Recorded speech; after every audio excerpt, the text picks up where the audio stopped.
Magandang araw sa ating mga kababayan. Meron po tayong pinakabagong update ukol sa binabantayan nating si Bagyong Paulo at sa magiging lagay ng ating panahon ngayong araw. Mga kababayan, maghanda dahil si Bagyong Paulo ay inaasang lalakas pa bago tuluyang maglandfall sa mga susunod na oras.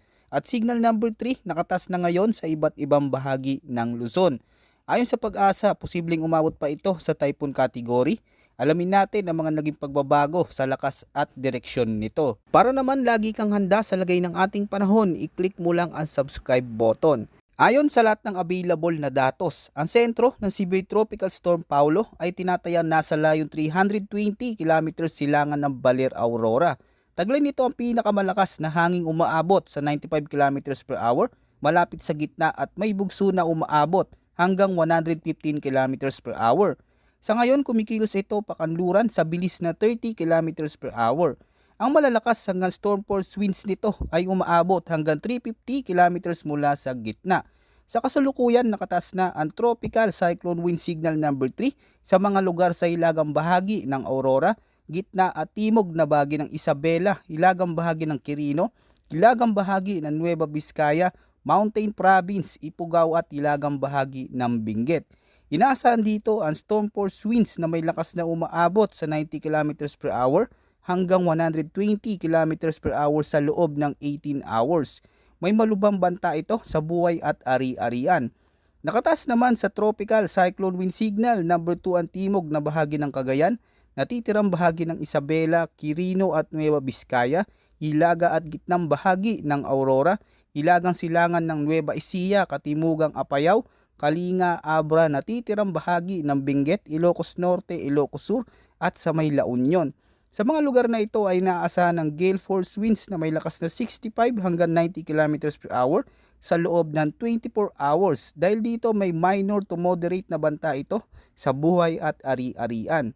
Samantala, nasa Tropical Cyclone Wind Signal number 1 pa rin ang natitirang bahagi ng Cagayan, kabilang ang Babuyan Islands, natitirang bahagi ng Aurora, hilagang bahagi ng Quezon kasama ang Polillo Islands, Camarines Norte, hilagang bahagi ng Camarines Sur, Catanduanes, natitirang bahagi ng Apayao, Ilocos Norte, Pangasinan, natitirang bahagi ng Nueva Ecija, hilagang Bulacan, Tarlac, hilagang silangan ng Pampanga, at hilagang bahagi ng Zambales. Ayon naman sa heavy rainfall outlook na inilabas ng Pag-asa ngayong araw, higit sa 200 millimeters ng ulan ang posibleng bumagsak sa Isabela, Quirino at Aurora.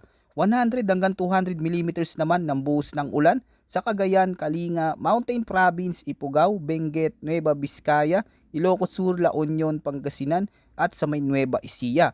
Samantala, nasa 50 hanggang 100 millimeters naman sa Apayao, Abra, Zambales, Tarlac, Bataan, Pampanga, Bulacan, Rizal, Laguna, Quezon, Camarines Norte, Camarines Sur, Catanduanes at sa may Albay. Bukas araw ng Sabado, October 4, 50 hanggang 100 millimeters ng ulan ang posibleng maranasan sa Ilocos Norte, Ilocos Sur, La Union, Pangasinan, Benguet, Abra, Kalinga, Mountain Province, Ifugao, Zambales at sa may Tarlac. Paalala, mas mataas pa ang maaring ibuhos ng ulan sa mga kabundukan at mataas na lugar at dahil na rin sa mga naunang pagbaha at malakas na ulan, posibleng mas malala ang epekto nito sa ilang lugar. Ayon naman sa pinakauling forecast, sa susunod na 12 oras ay magpapatuloy ang direksyon ni Paulo pakanluran bago ito tuluyang lumihis pakanluran hilagang kanluran sa susunod na 24 oras. Sa track forecast, nagbago ang direksyon nito at posibleng maglandfall na ito mamayang madaling araw sa pagitan ng Southern Isabela at Northern Aurora. Bukod dito, nananatiling posible pa ang bagyang paglihis patimog ng track depende sa malakas na high pressure area na nakapwesto sa hilagang bahagi ng bagyo. Pagkatapos tawirin ang kalupaan ng Northern Luzon, si Bagyong Paulo ay lalabas sa West Philippine Sea bukas ng hapon at magpapatuloy sa direksyong Pakanluran, hilagang Kanluran hanggang sa tuluyang makalabas ng Philippine Area of Responsibility pagsapit ng Sabado ng umaga, October 4. Habang nasa Philippine Sea, patuloy panlalakas si Paulo at may mataas na posibilidad na umabot ito sa Severe Tropical Storm category ngayong gabi.